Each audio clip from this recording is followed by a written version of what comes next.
I'm Pastor Michael. Thanks for joining me for this message this morning. We're not having our normal Sunday service this morning because our congregation, along with so many other great people in our community, are out celebrating our farmers this weekend. It's a Farmers Appreciation Weekend, and so the congregation is out taking part in that. But I did want to pre-record a message for you today, so thank you for joining me for this.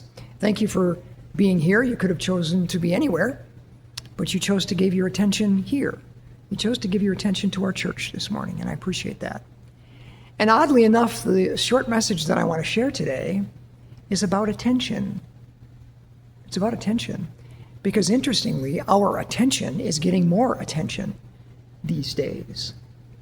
I'm wondering if you've heard the term attention activism. Attention activism.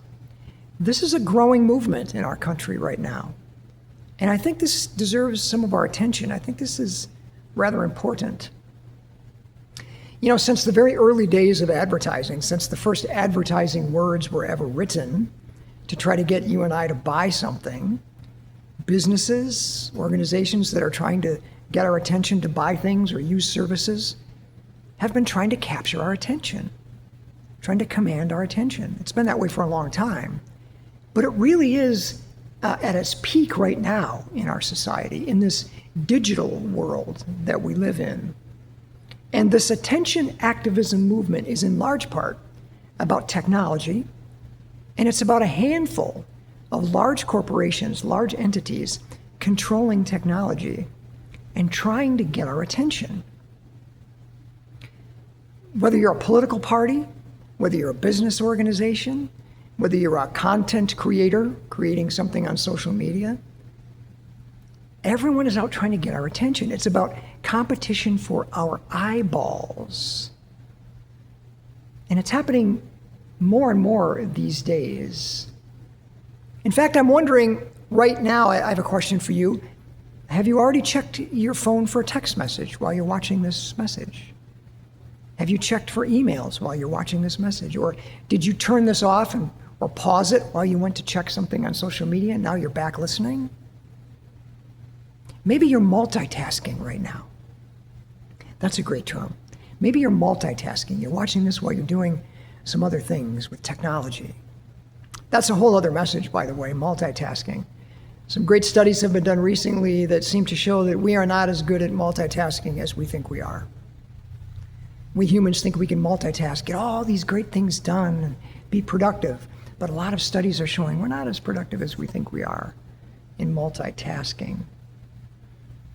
Getting back to technology, technology makes practically everything that we have come to want or come to think we need just a click away on some screen. Whether that's a text or an email or some other kind of social media that we're surfing, or a product or news, some other kind of content, we are a click away. We are a click away. We become habitual in that. And if we're not careful in all of that, we can give up control of our attention to others. We can give up control of our attention to others, and that can be dangerous in many ways. And this goes beyond just technology, right? Think about what you give your attention to in a given day. Be honest about it. Maybe track it on a sheet of paper as the day goes by, and at the end of the day, take a look at what you gave your attention to. This is important. Are we in control of our attention? Are we doing the things that we think are important in our lives? Are we prioritizing things correctly? This got me thinking about the time when my kids were growing up. And when they were children, and I'm thinking of these times that I would take them to the playground. And we'd go to the playground to do some things. And I remember occasions where the kids would be playing on the monkey bars or on the swings. And we'd be playing for a while and they'd say, "Dad, can we stay just a little bit longer?" And I remember so many times saying, "No, we can't. We've got to get back home. You know, Dad has some grass to cut, or there's something on the house that needs to be done, or there's some work I need to do for my job." I remember those conversations. I remember some of those events. And today, all those years later, I wish I could go back. I wish I could have some of that time back with my kids, that precious time. I wish I would have given them more attention in those moments and had my priorities better in line. You may have the same kinds of experiences with that. And I started realizing more lately how my attention is more and more being taken away from me when I don't even realize it. That might be true for you too, if you really spend time looking at where your attention goes at the end of every day. This attention activism is about empowering us to take back ownership and control of what we give our attention to make conscious choices about where we focus our attention. One website that talks about this put it this way: attention activism is spirituality, self-care, and activism all rolled up into one. Now, of course, just with most things that we wrestle with in our lives, our Bible has some things to say about this. I immediately thought of some of the words that Jesus shared in that great Sermon on the Mount that we read in the New Testament of our Bible, the New Testament book of Matthew.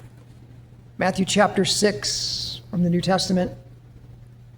Jesus says this, listen to these words: "For where your treasure is, there your heart will be also. For where your treasure is, there your heart will be also." So whatever you think is the most important in your life, that is where you will put your focus. That is what you'll pour your heart into. Remember that. That's where you'll give your attention. So we better be cautious about what we treasure. We better be choosy and protective about what we treasure, what we feel is important, what we feel is a high priority, because we only have so much attention we can give, and so much attention we can give and stay healthy. Now, there are a lot of things that these websites talk about that we can do to empower ourselves, to take control of where we focus our attention. As people of faith, we can start by making the first thing we give our attention to each day something that we choose, something that we really think is important to our health and well-being, something that we think should be a top priority. For me lately, that has been, instead of grabbing my cell phone as soon as I wake up or checking my laptop as soon as I wake up, I do something else. And I pray. That's simple. Instead of checking my cell phone or my laptop before my feet even hit the floor, I pray. That's my first priority. Put God first. It's a great place to put our attention as we start every day. And there's some great biblical support for this. I'm in the book of Psalms, Psalm 5. "In the morning, Lord, you hear my voice. In the morning I lay my requests before you, and I wait expectantly." Still in the Psalms, Psalm 88. "But I, O Lord, cry out to you. In the morning my prayer comes before you." And zipping ahead to the New Testament in our Bible, the New Testament book of Mark. "Very early in the morning, while it was still dark, Jesus got up, left the house, and went off to a solitary place where he prayed."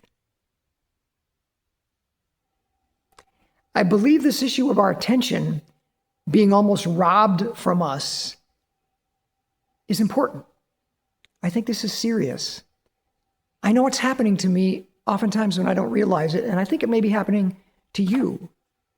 Whether it's technology or something else that gets our attention, we're losing our attention to the things that we think are most important, and we're not realizing it. And I think this movement, this attention activism movement, is helpful in drawing our attention to that. Let's make sure that we're deciding for ourselves. We're making conscious decisions for ourselves. What is important for us? Where we should be focusing our attention. I think that's a great reminder today. Where are we spending our time? What are we focusing on? What are we giving our attention to? Let's make that a priority in our lives today and in the days ahead. And we say amen and amen to that.